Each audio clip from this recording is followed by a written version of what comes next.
제8장 6월절에 참여하심에 대한 내용으로 오늘을 나누려고 하는데요. 히브리 남자아이들은 12살이 되면은 율법의 아들 또는 하나님의 아들이라고 불렀다고 합니다. 그리고 거룩한 절기인 2월절, 또 오순절, 그런 장막절 등 예식에 참여하라는 명령을 받았다고 합니다. 그래서 예수님께서도 12살이 되어서 관습에 따라서 2월절에 참여하기 위하여 엄마 마리아와 아버지 요셉과 함께 예루살렘에 가셨습니다. 요셉과 마리아는 6월절에 참여한 후에 예루살렘을 떠날 때에 오랜간에 만난 또 친구들과 친지들과 함께 여행하는 기쁨에 빠져 있었다고 했습니다. 그래서 쓸데없는 잡담과 험담으로 시간을 보내느라 6월절의 진정한 정신을 깊이 마음에 새기는 것을 등한히 하였던 것을 볼 수가 있습니다.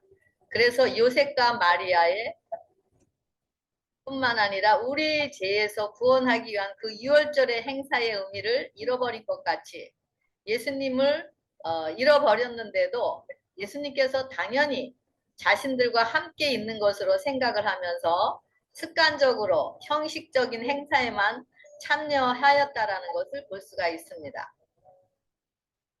그래서 마리아와 요셉은 걱정과 근심과 불안과 두려움 속에서 예수님을 찾으러 다녔지만 찾을 수가 없었습니다. 그 이튿날 예루살렘에 돌아와서 예수님을 찾아다녔고 그럴 때 성전 안에 계신 예수님을 발견하고 기쁨으로 다시 예수님을 볼 수가 있었습니다. 이와 같이 예수님은 성전 안에 계심을 드러내고 있습니다. 예수님은 걱정, 근심, 불안, 두려움 가운데서는 계시지 않음을 우리가 알 수가 있습니다. 저도 과거에 좀 요 스토리와는 조금 다른 이야기지만은 교회에서 여자 집사회를 한 적이 있었어요. 그런데 어느 집사님께서 제가 어떤 의견을 내놓았는데 그 의견에 대한 대답이 아닌 저에 대한 어떤 잘못을 지적하는 것을 듣게 되었습니다. 하루 종일 그 집사님께서 저에게 한 말이 제 머리를 떠나지 않았습니다. 그리고 집에 와서 밥을 먹을 때도 그 집사님이 한 말이 생각이 나고 또 말씀을 읽어도 눈은 말씀에 있는데 제 생각은 그 집사님께서 하신 말씀이 나의 혼과 육을 끌고 다녔습니다.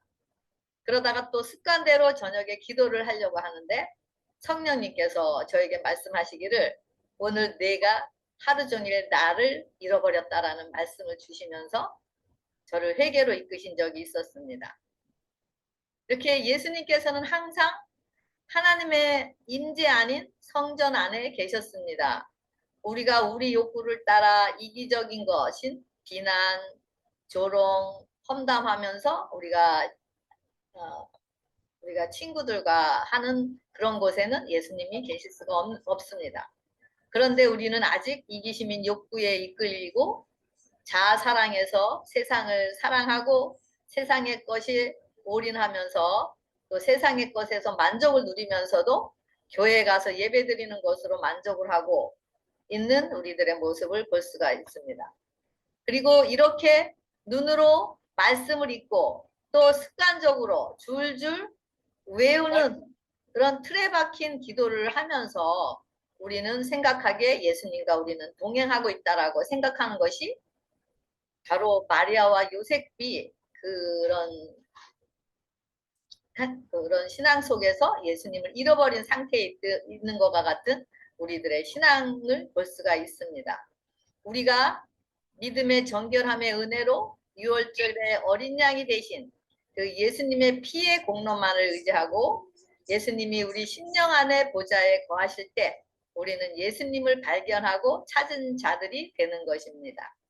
예수님이 인간으로 이 땅에 사실 때 항상 말씀을 연구하시고 또 기도하시고 또 하나님과 항상 교제하시면서 하나님의 임재 안에서 자기 희생과 자아 굴복의 삶을 드러내셨습니다.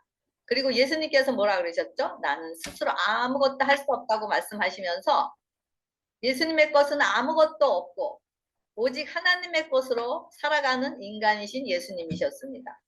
그래서 하나님의 능력으로 예수님은 세상의 유혹으로부터 이기고 또 자신으로부터도 이기고 하시면서 승리하는 삶을 사셨기 때문에 항상 마음에서 흘러나오는 생명의 노래로 다른 영혼들의 영혼을 소생시키는 은혜의 셈이 되셨던 것을 볼 수가 있습니다. 피의 공로를 의지한다라는 것은 우리의 것은 아무것도 의지할 것이 없는 자아 굴복의 상태를 이야기합니다. 지금도 우리를 위해 나의 피를 부르짖으시는 그 피의 음성을 들려주시면서 우리의 마음의 문을 열기 위해 우리의 심령의 문을 두드리고 계십니다. 말씀을 명상하고 기도로서 하나님의 임재 안에 머무는 시간은 하나님께서 자신의 마음을 열어서 자신의 마음을 드러내시는 하나님의 마음의 소리를 듣는 시간인 것입니다. 이렇게 매일 하나님의 마음을 알아가면서 계속 하나님의 깊은 사랑의 음성이 우리 심령의 상태를 알고 깨닫게 하시고 그런 사랑에 매료되어 우리가 붙들고 있는 이기심과 세상의 것들을 쫓아가는 것들이 녹아내리게 되면서 우리의 심령이 정결케 되는 경험이 이루어집니다. 그러면서 우리는 그 피의 공로만을 붙들게 되면서 십자가에서 이루어 놓으신 공로만이 우리의 능력이 되고 우리의 심령은 하나님의 생명의 말씀으로 채워지는 시간이 되는 것입니다.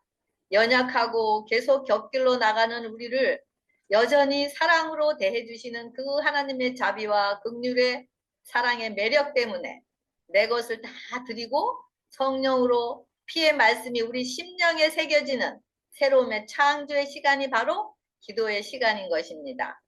이런 것이 바로 잃어버린 예수님을 우리 심령에 다시 찾아서 우리 심령의 성전 안에 예수님을 모실 수 있는 길인 것입니다. 이런 심령들이 로마서 8장 35절에 뭐라고 되어 있죠? 누가 우리를 그리스도의 사랑에서 끊으리요? 환난이나 공고나 핍박이나 기근이나 적신이라 위험이나 칼이라 이 모든 일에 우리를 사랑하시는 이로 말미암아 우리가 넉넉히 이긴다고 고백하게 하는 능력인 것입니다. 이런 심령이 바로 예수님의 것인 예수님의 피의 공로로 예수님의 능력을 드러내면서 이기면서 승리함을 살아가는 자들인 것입니다. 예수님은 우리를 통해서 자신이 스스로 있는 자시고 창조주이심을 드러내시는 것이 하나님의 소원이십니다. 그래서 하나님만이 우리의 모든 필요가 되시고 우리가 구하는 모든 것에 또 응답이심을 드러내시길 원하십니다. 예수님은 우리 안에 자신이 우리의 모든 내적뿐만 아니라 육적인 싸움의 주인이심을 드러내시는 것을 소원하고 원하십니다. 예수님은 또 우리를 통해서 자신이 모든 말씀에 순종이 되어지는 자이심을 드러내시길 원하십니다.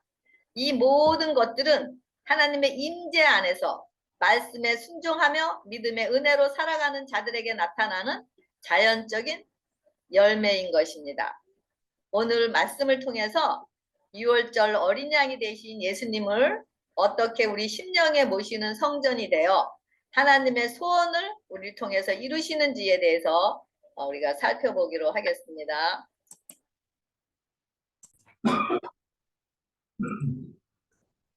네, 6월절 예수님께서 1월 14일 금요일에 돌아가시고 오후 3시경에 돌아가시면서 6월절이 성취되었습니다. 그리고 6월절 뒤이어 7일간의 무교절이 있었고 이 무교절은 죄 없으신 예수님의 몸을 상징하고 무덤에서 안식하심으로 이 무교절이 성취되었습니다. 그리고 예수님께서 땅과 하늘을 흔드시며 부활하심으로 부활의 첫 열매로서 요제절을 성취하였음을 나타냅니다.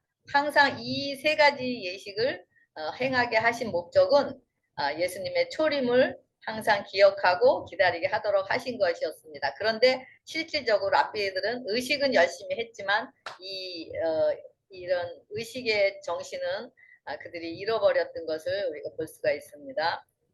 질문 하나 해도 될까요? 네네, 말씀하세요.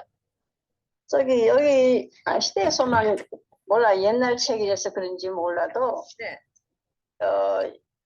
6월절은 3월 말이나 4월이라고 하지 않았어요? 6월절 예수님이 돌아가신 날이 1월 14일이에요. 그리고 시대의 소망에 나와 있는 거는 그들이 네. 실질적으로 예수님이 돌아가시기 전에 그 의식을 행사하는 것이 3월 달이었고요. 실질적으로 돌아가신 날은 1월 14일이에요. 예, 의식을 이제 행했던 날이 3월이고요. 예. 여기는 실질적으로 예수님이 돌아가시고 무교절은 이제 무덤 속에 계시고 요제절은 부활하신 날 요거를 기념하는 건데 예수님이 어리셨을 때 그 절기를 지켰다고 그랬잖아요. 12살부터. 그래서 예수님이 그 절기를 하나의 의식으로 행하셨던 거예요. 12살 때. 예. 그 의식이 바로 이 예수님이 십자가에서 돌아가시고 안식일날 무덤 속에 계시고 또 부활하신 거 이거를 기념하기 위해서 미리 그런 의식을 행했던 거예요. 예. 예. 그 다음에 6월절 절기의 의미는 뭐죠? 재앙이 넘어가다. 바로 패스오버리라 그러죠. 이거는 문설주에 죽은 어린 양의 피를 뿌리고 이 문설주에 죽은 어린 양의 피를 뿌린다라는 것은 예수님이 십자가에서 죽음을 의미하고 그 흘리신 피의 공로를 믿음으로 나의 것으로 받아들이는 것을 의미하고요. 그 다음에 어린 양의 고기는 쓴 나물과 함께 먹어야 된다 그랬는데 이는 애굽에서 노예 생활을 하면서 심없고 노고와 고통당하던 때 그런 쓴 나물과 같이 쓴 그런 고통을 회상하기 위함이었고요. 그래서 그리스도를 먹을 때 우리를 위해서 흘리신 그 십자가의 피를 생각하면서 우리의 죄를 통회하기 위한 하나의 그런 의미가 있고요. 그 다음에 지팡이를 들고 허리띠를 띠고 신을 신고라는 것은 이게 그래서 애굽에서 해방이 임박하였기 때문에 급히 떠날 준비를 하라는 것. 그래서 노예로부터의 자유와 어둠에서 빛으로 가는 것을 준비하라는 그런 의미로 이야기하고 있고 또 집에 누룩이 없어야 된다는 건 죄가 없어야 된다는 의미로 쓰여졌고요. 그래서 밤 자정에 애굽의 모든 장자가 다 죽었습니다. 그랬을 때 그제서야 애굽 왕은 일어나 내 백성 가운데서 떠나서 너희 말대로 가서 여호와를 섬기라는 기별을 보냈던 것을 알 수가 있습니다. 이스라엘 사람들은 하나님께서 내리신 지시를 순종했습니다. 그들은 신속하고도 은밀하게 떠날 준비를 했고 또 그들의 가족들은 집안에 모였고 6월절 양을 잡아 그 고기를 불에 구웠습니다. 그리고 무교병과 쓴나물도 준비되었고 그래서 가족의 제사장인 아버지는 피를 문설주에 뿌리고 가족들을 집안에 다 모았습니다. 그들은 말없이 급히 6월절 양을 먹었는데 이스라엘 백성의 집에는 죽음을 관장하는 천사가 방문하지 않았던 것을 볼 수가 있습니다. 바로 이 피가 구주의 보호의 표인 피가 문에 달려 있었기 때문에 그런 멸망시키는 천사가 그곳에 들어가지 않았던 것을 알 수가 있습니다. 그래서 이 모든 절기는 그런데 랍비 이 시대에는 형식주의로 전략을 했고 유대인들은 때때로 누룩을 죄의 상징으로 사용을 한 것을 알 수가 있습니다. 6월절이 되면 사람들은 저희 마음속에서 죄를 없이 하듯이 저희 집에서 모든 누룩을 없애라는 지시를 받았습니다. 그리스도께서는 제자들에게 바리새인들의 누룩 곧 외식을 주의하라는 경고도 하셨던 것을 우리가 볼 수가 있습니다.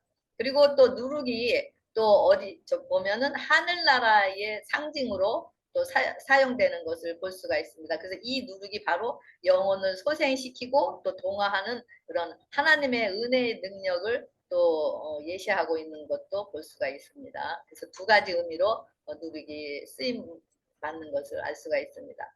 6월절에 장자가 죽음에서 구원, 피로 죄에서 구원. 그러니까 6월절에 장자가 죽음에서 구원 얻을 수 있는 것은 뭐죠? 피가 있었기 때문에 피를 문에 임방과 좌우 방에 발랐기 때문인 것입니다. 그래서 바로 이 의미는, 이 말씀은 요한복음 3장 16절에 하나님이 세상을 이처럼 사랑하사 독생자를 주셨으니 이는 저를 믿는 자마다 멸망치 않고 영생을 얻게 하려 하심이라는 말씀과 같이 우리가 하나님의 독생자를 십자가에서 죽게끔 하시면서 주셨기 때문에 다 인류를 구원하는 그 예수님의 피를 흘리셔서 주셨지만은 그것을 믿는 자마다, 다시 말하면은 우리 마음속에 받아들이는 자마다, 영접하는 자만이 영생을 얻는다고 이야기하고 있습니다. 그게 뭐죠? 바로 인방과 좌우방에 이렇게 피를 바르는 것을 의미하고 있습니다. 그리고 요한복음 6장 51절에 나는 하늘에서 내려온 살아있는 떡이니 사람이 이 떡을 먹으면 영생하리라. 내가 줄 떡은 곧 세상의 생명을 위한 내 살이니라 하시니라. 떡이 바로 예수님의 살이고 이것을 먹으면 영생한다라는 말이 바로 받아들이는 것을, 영접하는 것을 의미합니다. 믿음으로 그분을 생명의 주인으로 영접하여 우리 자신의 생명이 될 때만이 그리스도를 통하여 구원을 얻을 수 있다. 이 표상적 예식, 이 6월절의 표상적 예식은 우리가 예수님을 개인의 구주로 영접할 때만이 효력이 있다. 어디 다른 교회에서 행하는 것을 봤는데요. 어느 목사님이 예수님을 개인의 구주로 영접하였습니까? 라고 말을 하시니까 네, 영접했습니다. 그러면 당신은 영원한 생명을 가졌습니다. 이렇게 말씀하시는 것을 들었어요. 근데 그런 영접이 아니고 이거 믿음에 따르는 영접. 다시 말하면 여기 뭐죠? 믿음은 영접이고 구원 얻는 건데 순종의 의를 이루는 것. 이룬 자들이 바로 믿는 것을 얘기하고 이것이 영생인데 살을 먹는 것. 피의 공로가 나의 능력이 된 자들만이 구원 얻는 것. 바로 6월절의 그런 의미는 피로 죄에서 구원 얻는 것을 의미하고 있습니다. 그래서 믿는 자마다 멸망치 않고 영생을 얻는다라는 의미가 바로 6월절에 피를 바르고 영생, 그러니까 구원 얻게 하시는 그것을 같이 의미하는 것을 알 수가 있습니다. 그래서 이렇게 문설주의 피 외에는 피를 보고 죽음의 천사가 들어오지 못하도록 길을 막을 수 있는 것은 오직 예수님의 피밖에는 없습니다. 그래서 우리를 구원 얻게 하는 길은 오직 예수님의 십자가와 연합하는 죽음 외에는 길이 없는 것입니다. 그 오직 자신이 해결할 수 없는 무거운 죄를 십자가에 맡기고 우리 빈 심령을 드릴 때 예수님의 피의 공로인 의가 우리의 길이 되고 진리가 되고 생명이 되어 믿음과 순종으로 우리를 영생의 길로 이끄는 것 외에는 우리의 죄를 해결할 길이 없다고 이야기하고 있습니다. 6월절은 바로 애굽에서 이스라엘 자손을 구원한 것 같이 우리를 지금 죄에서 구원하는 것. 아까 요한복음 3장 16절 같이. 그리고 요한복음 1장 29절에는 보라 세상죄를 지고 가는 하나님의 어린 양이로다 얘기하고 있고, 여기는 아까 이제 했고, 여기 보면 빛은 의를 대표하고 어둠은 불의를 대표한다. 그리스도인들은 흑암으로부터 나와 빛으로 들어온 자들이라 그랬습니다. 우리는 그리스도인 교회만 다니면 다 그리스도인들이라 그러잖아요. 그런데 여기 말씀은 뭐라 그러죠? 흑암으로부터 나와 빛으로 들어온 자들이 그리스도인들이라 그래요. 그리스도인, 바로 빛은 의인데 어둠은 불의인데 불의하는 자에서 의를 행하는 자, 다시 말하면 거듭나은 자들, 재창조한 자들을 의미하겠죠. 저들은 그리스도를 옷 입고 진리와 순종의 휘장을 달았다. 저들은 그리스도께서 당신의 생애에 나타내신 뭐죠? 이거 거룩한 원칙의 지배를 받는다. 이게 잘못됐네요. 예.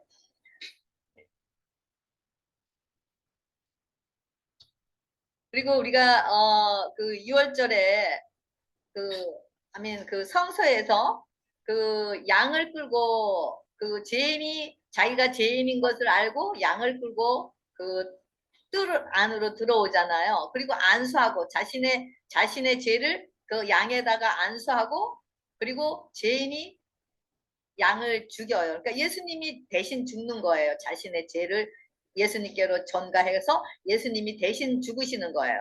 그래서 이렇게 대신 죽으신 그 피의 공로가 나의 능력이, 우리의 능력이 믿음으로 돼야 됩니다. 이것은 엄청난 정말 경험으로서만 이루어져야 은혜의 능력인데요. 그래서 그 피를 문설주에 매일 발라야 된다라는 것은 우리가 그처럼 우리가 그리스도의 보혈의 공로가 각 영혼에게 적용돼야, 믿음으로 적용돼야 된다라는 것을 이야기하고 있는 것을 볼 수가 있습니다. 그래서 이 사실이, 저는 그 부분, 지금 말씀하신 그 부분이 잘 네. 이해가 안 돼요. 네, 이거는 경험으로 이루어져야 돼요.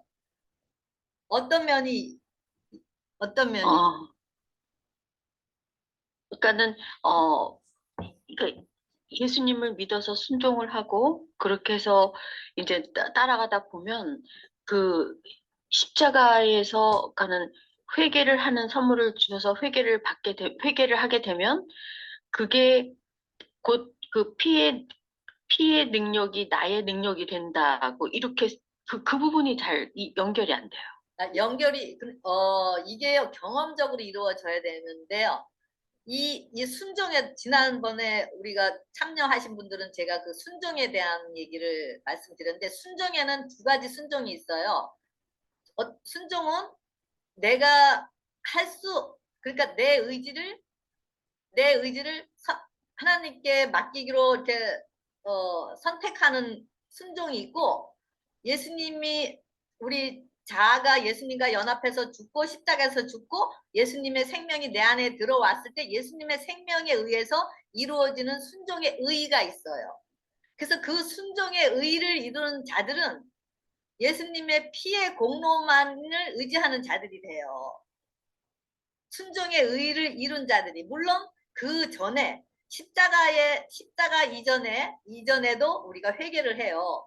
회개를 하고 잘못한 것을 예수님의 피로 적용하고 이렇게 하지만은 진정한 순종의 의의는 진정한 예수님의 피의 공로, 다시 말하면은 중보자의 피의 공로는 십자가 이후에 우리가 자아가 죽고 없고 예수님과 연합해서 십자가에서 자아가 죽고 없고 예수님의 생명이 나의 생명이 되고 의가 됐을 때 그때 예수님은 나의 중보자로서 예수님의 피가 내 안에서 적용이 되는데요. 그럴 때마다 예수님의 피는 나의 능력이 되고 나의 힘이 되고 나의 모든 것이 돼요.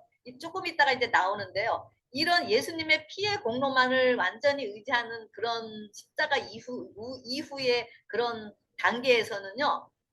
나란 존재, 나의 것이 설 곳이 없어요. 나란 것에 설 곳이 없어요. 그래서 요게 조금 이제 물론 이제 그 요한일서에 보면 우리를 죄에서 우리가 씻을 수 있는 그런 대제사장이 계셔서 우리가 매일 회개하는 회개도 있지만은 그런 완전히 우리가 회개 그러면은 우리가 물론 죄를 고백하는 것도 이제 회개라고도 얘기하지만 여기서의 회개, 거듭남의 회개는요 완전히 우리가 하던 옛 생애에서 새 생애로 완전히 돌아가는 그런 회개를 의미하고 있어요. 그렇기 때문에 조금 이제 그런 부분이 이해가 안 가시는 부분이 있을 거예요. 그거는 나중에요. 이 말씀을 끝난 다음에 또 우리가 이어가도록 하겠습니다. 네. 그래서 마리아와 요셉이 예수님을 잃어버렸잖아요. 그래서 예수님을 잃어버린 자들, 이들은 뭐죠? 바로 불의하는 자들, 의가 없는 자들이에요. 이런 자들은 어둠에 있는 자들, 바로 어떤 자들이죠? 바리새인들과 서기관 같은 자들. 이런 잃어버린 자들은 어둠에 있는 자들, 자신의 공로를 의지하는 자들, 십자가가 없어요. 부분적으로 자아가 죽는다고 하지만 완전한 십자가의 그런 죽음의 경험이 없고 성령님의 부재, 성령님이 임재하지 않아요. 우리 심령에. 그리고 불의와 불순종이고 피의 공로를 의지할 수가 없어요. 바로 이 랍비들이 예수님이 어렸을 때 그 당시에 랍비들이 예수님께 배우는 것을 수치로 생각했어요. 왜냐하면 예수님께서는 랍비 학교에서 배운 것이 아니라 어머니로부터 하나님으로부터 배웠기 때문에 교육도 받지 않은 예수님께서 내가 배워? 나는 자존심이 상해서 할 수 없어. 이런 것으로 수치로 생각했다고 그랬고요. 그 다음에 자신들의 욕망을 부추겨 죽은 이론과 세상의 것을 버리지를 않았습니다. 그리고 랍비들은 메시아가 강림하시면 눈에 보이는 왕국을 이루어 높임을 받을 것을 기대하고 유전에 집착되어 인간의 이론과 사상을 강조하였습니다.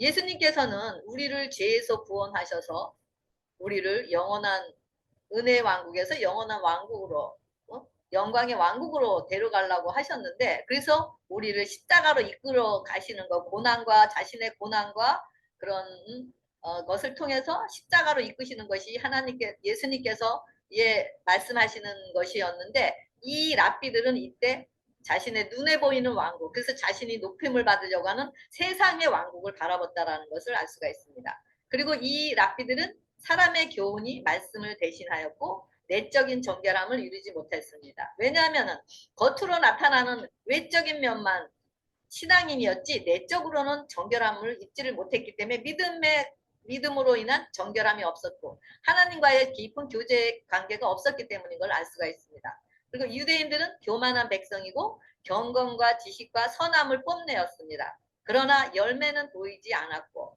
자신들의 우월성을 자랑하였습니다. 그래서 이런 자들은 의가 없는 자들, 모든 말씀에 순종이 이루어지지 않는 자들, 바로 이런 자들이 바로 예수님을 잃어버린 자들이라고 이야기하고 있습니다. 이런 자들이 바로 예수님을 잃어버리고 자신의 의를 이루어 보려고 노력하는 수고하고 무거운 짐진자들. 그래서 이런 자들을 지금도 수고하고 무거운 짐진자들아 다 내게로 오라고 부르시는 것이 하나님의 음성입니다. 이 제도는 그리스도께서 친히 제정하셨는데 이 제도의 각 부분에는 그분을 가리키는 표상이 있었습니다. 그 2월절에. 그리고 이 제도는 생명력과 영적 아름다움이 가득 차 있었습니다. 근데 유대인들은 그들의 의식에서 영적 생명을 상실했으며 죽은 형식에 집착하였고 그들은 재물이 가리키는 그 예수님을 의지하는 대신에 희생 재물과 음은 그 자체를 신뢰했던 것을 볼 수가 있습니다. 그래서 이런 제사장과 랍비들은 그들이 잃어버린 것을 보충하기 위해서 여러 규정을 많이 만들어낸 것을 알 수가 있습니다. 예수님을 잃어버린 자들의 열매 그랬는데요. 그리스도 대신에 자아가 마음속에서 통치한다 그랬어요. 그리고 고집과 이기주의와 질투와 교만이 하나님의 임재를 차단하는 자들. 교인들이 분열과 빈정되고 비난하는 마음으로 성령께서는 강림하시는 것을 방해한다. 바로 이런 것들이 성령님께서 우리 심령 안에 강림하시는 것을 방해한다라고 이야기하고 있고요. 시기, 질투, 좋지 못한 추측, 험담 등은 사단에게 속한 것들이 자리 잡고 있어서 성령께서 심령에 역사하지 못하도록 효과적으로 방해한다라고 되어 있습니다. 신앙인이라고 공언하는 수많은 사람들의 길에 어둠이 깔리게 하는 것은 다름 아닌 경건의 부재이다라고 되어 있습니다. 불안과 불만과 불안정은 예수님의 부재를 나타낸다라고 얘기했습니다. 우리가 아무리 신앙적으로 겉으로 나타나는 것이 정말 신앙인 같고 눈에 보이기에 신앙인 같고 정말 빈틈이 없는 것 같더라도 이런 랍비들과 같이 우리 마음속이 예수님의 우리가 자아 굴복을 통해서 예수님의 우리 심령 가운데 임재하지 않는다면은 다 우리는 잃어버린 자들이라고 그러고 잃어버린 자들의 열매를 드러낸다고 이야기하고 이런 열매가 나타난다라고 이야기하고 있습니다. 제가 오래전에 미시간에서 앤드류스 대학교에서 재림연수회를 한 적이 있었습니다. 그날 목사님께서 어떤 말씀을 들려주셨는데 그 목사님의 말씀이 제 심령에 정말 우레와 번개 같은 소리로 들려서 저의 굳어있고 돌 같은 마음에 칼이 박히는 듯한 그런 성령의 음성의 소리를 들었었습니다. 그러고 나서 제 고집대로 행하고 제 생각대로 행하면서 그 우리 하나님 아버지 가슴에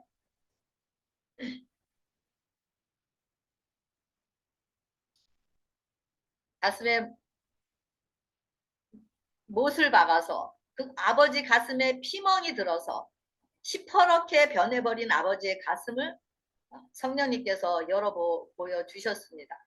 그러면서 1시간 이상 거기 큰 옥수수밭이 있었는데 그 옥수수밭을 걸으면서 회개와 통곡으로 아버지의 가슴을 붙들고 울기 시작을 하였었습니다. 그런데 그 울음은 저의 울음이 아닌 제 안에서 어떤 남자의 울음소리, 목소리 같은 굵은 목소리, 우는 소리가 나는데 바로 그 울음소리가 바로 예수님의 울음소리였던 것을 알 수가 있었습니다.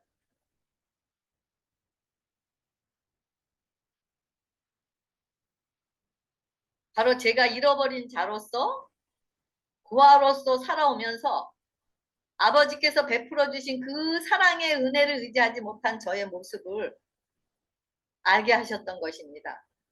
저의 상태를 알고 깨닫도록 바로 성령님께서 그 일을 하셨던 것이었습니다.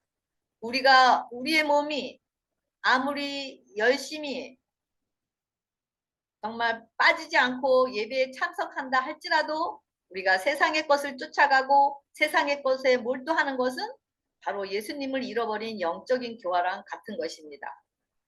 말씀에 자아가 굴복하지 않고 말씀을 계속 굴복하지 않은 상태에서 말씀이 주어지는 그 말씀으로 우리 심령의 찔림을 받지 않고 굴복하지 않고 말씀을 계속 반복히 읽는 습관적으로 읽고 또 중언부언 하듯이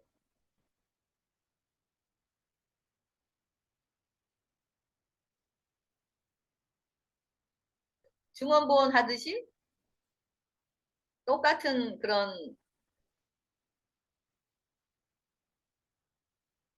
습관적으로 기도하는 그런 기도를 통해 하나님의 음성을 듣는 경험이 없다면 바로 우리는 예수님을 잃어버린 자들인 것입니다. 우리가 예수님을 잃어버렸을 때 예수님은 우리를 향한 사랑의 연민으로 가슴에 시퍼런 멍이 드시고 잃어버린 우리를 돌이키시기 위해 다시 찾으시기 위해 쉬지 않으시고 자신의 피를 하나님 앞에 내놓으시고 통곡과 애통의 눈물로 우리의 마음을 돌이키시기 위해 중보하고 계십니다.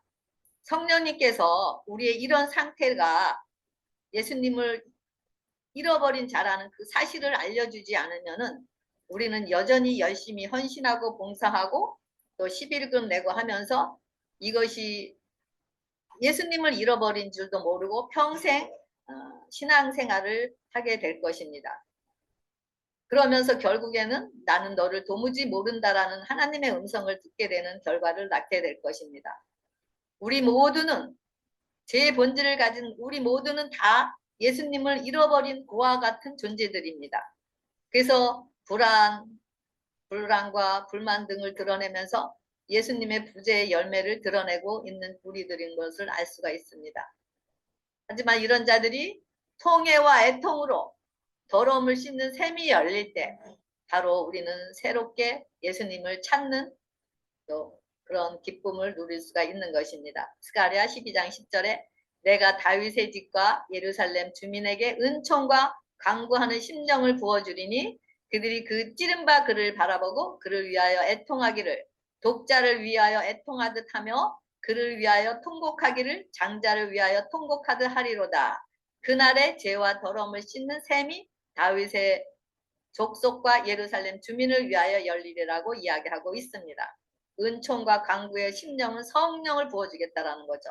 그래서 우리가 은총과 강구의 영을 성령을 부어주실 때 그 찌른바 예수님을 보고 통곡이 일어납니다. 우리 돌아오지 않는 우리를 돌아오게 하시기 위해서 자신의 가슴에 시퍼런 멍이 든 그런 예수님을 바라보고 통곡이 일어나면서 죄용서가 일어납니다. 회개가 일어나죠. 그럴 때 우리 심령의 더러움을 씻는 샘의 근원이 열릴 때 우리는 다시 예수님이 우리 심령 가운데 영접할 수가 있다라는 것을 이야기하고 있습니다.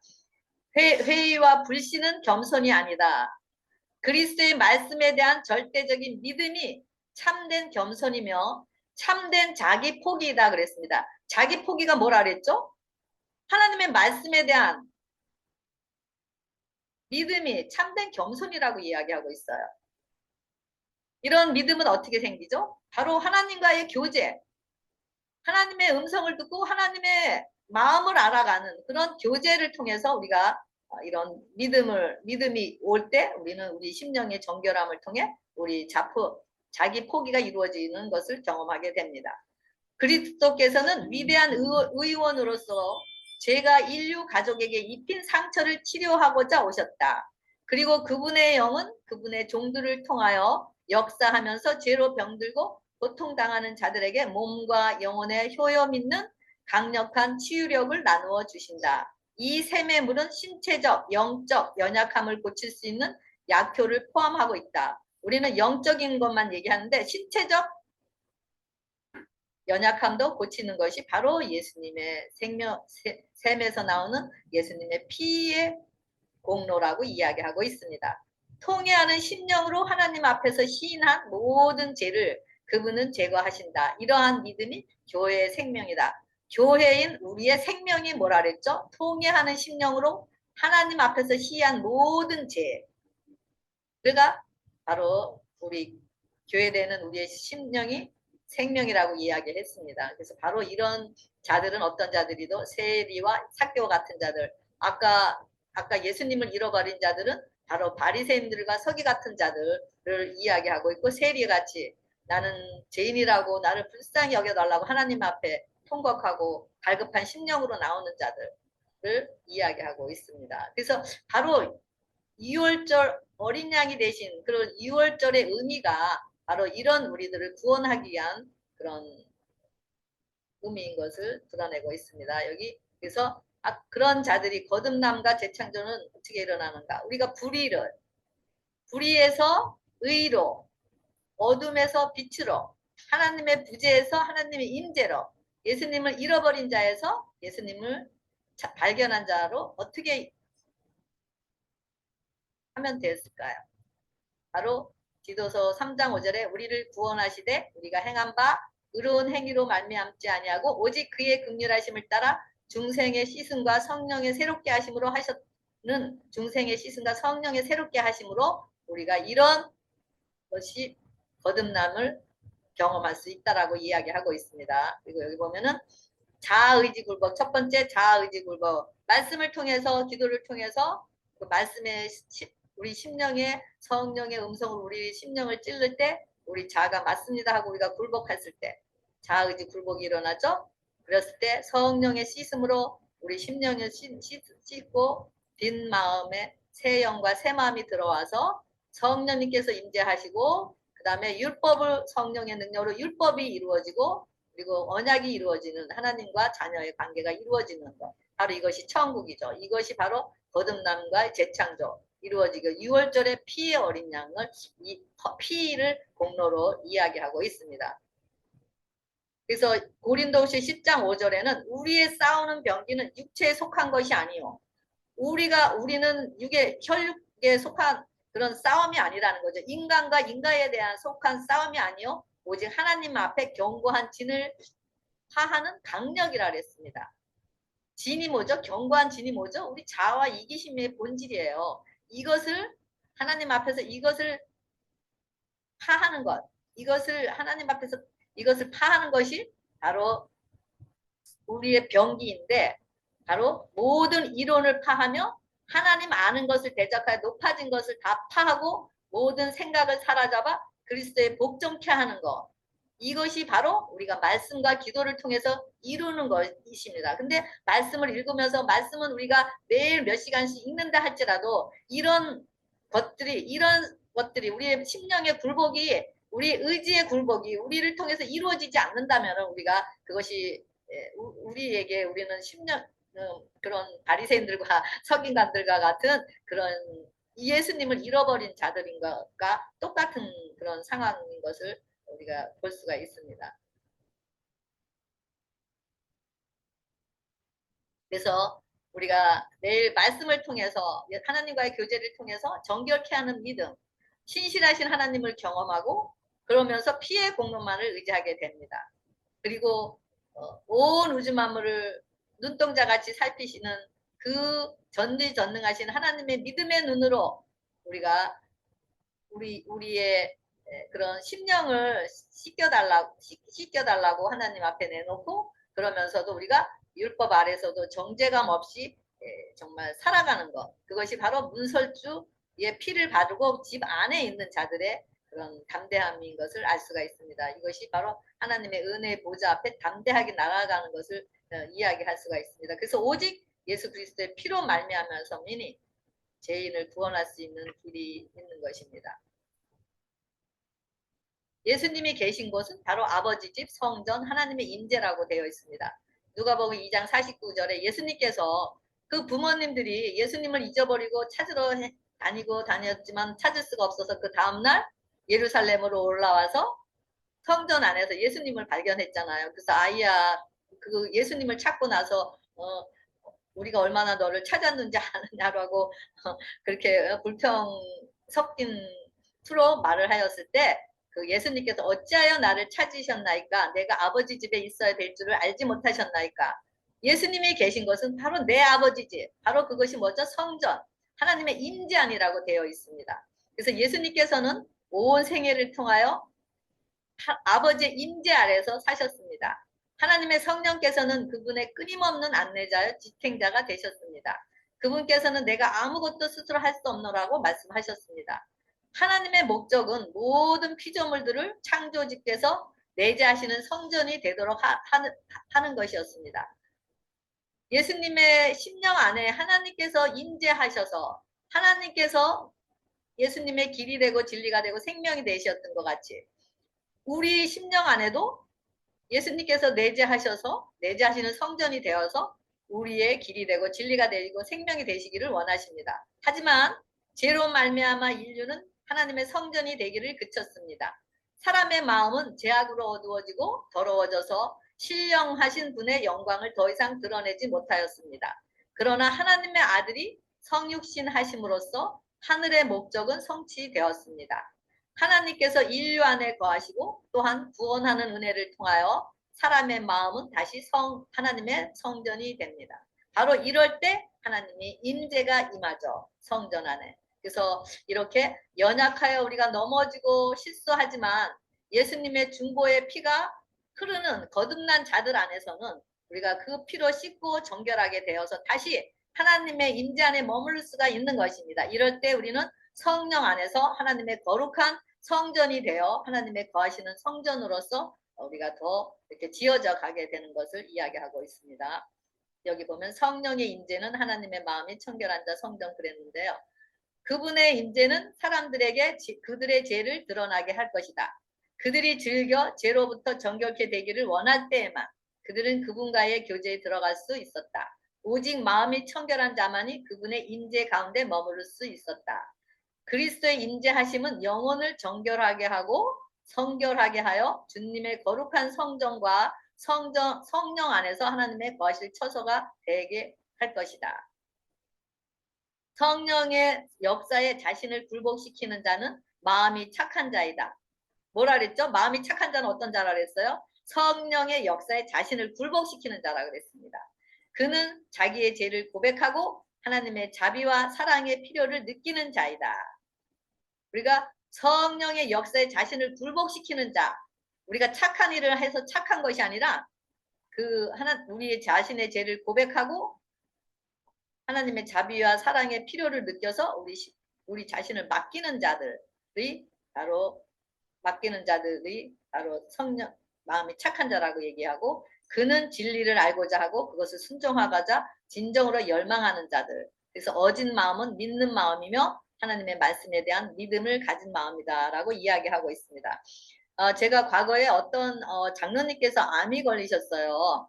그래서 그 장로님과 이제 그 장로님이 움직이실 수가 없기 때문에 스카이프로 그 장로님과 이제 말씀의 은혜를 나눈 적이 있었는데 그 장로님께서 이렇게 고아셨기 때문에 그런 부모님과의 그런 따뜻한 그런 사랑의 그런 따뜻함을 경험을 성경에서 이야기를 하도 본인이 그런 따뜻함의 경험을 없기 때문에 그거를 잘 어떤 따뜻함인지를 잘 모르셨어요. 그런데 이제 그날 우리가 하나님의 그런 아버지 사랑에 대해서 같이 은혜를 나누고 하면서 그 장로님께서 그 다음날 말씀의 은혜를 나누는데 그 밤에 그 아버지 정말 품에서 너무 따뜻하게 품에서 너무 잘 주무셨다라는 그런 말씀을 하시면서 그 아버지의 사랑이 품이 너무 따뜻했다라고, 그래서 정말 너무 황홀했다라고 그런 말씀을 하신 적이 있습니다. 그래서 우리 모두는 다 이렇게 고아로서 이런 아버지의 사랑을 잃어버리고 아버지의 사랑의 품을 잃어버리고 무거운 짐을 지고 살아가는 우리들입니다. 그래서 이런 우리들을 향하여 우리 자신의 우리로 인해서 자신이 피멍이 시퍼렇게 든 그런 자신의 가슴을 펼쳐져 보여주시면서 우리의 영혼의 성전 앞에서 서서 말씀하시기를, 내가 문 밖에 서서 두드리노니 너의 심령의 문을 열어줘라. 내가 들어가겠다라고, 지금 너에게 들어가겠다라고 우리 심령에 지금 말씀하시고 계십니다. 정말 그 예수님의 그 우리에게 베풀어 주신 피의 공로의 그 은혜는 정말 엄청나고 차원 높고 값으로 환산할 수 없는 그 은혜의 값인 것입니다. 그리고 그 피의 은혜는 정말 엄청난 능력의 원산지입니다. 그런데 우리는 눈에 보이는 것을 의지하면서 너무 값싼 은혜만 누리면서 하나님의 그런 능력을, 피의 능력을 정말 우리의 생각의 능력보다도 못한 것으로 간주하는 그런 삶을 살아가는 정말 우리들의 모습을 보게 됩니다. 이 피의 공로가 우리의 정말 육과 혼을 이기고 환경과 상황을 승리하게 하는 능력으로 살아갈 때 우리 자아는 우리 안에서 정말 설 곳이 없고 우리 자아를 잃어버리게 됩니다. 그리고 우리는 그 피의 공로가 얼마나 큰 은혜이고 능력인지를 경험하면서 하나님만을 찬양하면서 우리 안에 하나님만이 스스로 있는 자, 하나님만이 우리의 필요가 되고 하나님만이 우리의 응답이고 하나님의 모든 것이 우리의 모든 것이 다 하나님의 것이라고 우리는 고백하게 되면서 하나님의 영광을 드러내는 자들이 될 것입니다. 온 우주 만물을 눈동자같이 살피시는 정말 전지전능하신 하나님의 눈동자 앞에 있는 우리들이 우리들의 그 믿음에 연합하여 기도할 것은 나를 살피소서 우리 자신을 드리겠습니다라고 하는 기도, 바로 그 은혜 앞에서는 정말 우리가 아무 말도 못하게 하는 것이 바로 하나님의 임재 앞인 것을 알 수가 있습니다. 그리고 우리는 은혜 아니면 나서지 못한다고 그 은혜를 찬양하면서 우리 입술의 찬양이 열매를 맺게 될 것입니다. 여기 시대의 소망에 보면 나는 나의 속절없는 영혼을 하나님께 맡기나이다. 다만 당신의 십자가에 매달리는 것 외에는 내가 손에 가져갈 아무 값이 없나이다 라고 말하게 됩니다. 내가 너희 중에서 예수 그리스도와 그의 십자가에 못 박힌 것 외에는 아무것도 알지 아니하기로 작정하였습니다 라고 우리의 고백이 되어야 할 것입니다. 스스로 고아로 살아가는 우리, 예수님을 피멍들게 하고 있으면서도 세상의 것인 이기심을 쫓아가는 우리를 여전히 자비와 긍휼을 베푸시는 그 하나님의 사랑이 우리 돌같은 마음을 녹이셔서 정말 예수님을 발견하고 찾으신 바 되는 그 은혜가 우리에게 임하기를 기도하면서 오늘 모든 말씀을 마치겠습니다. 감사합니다.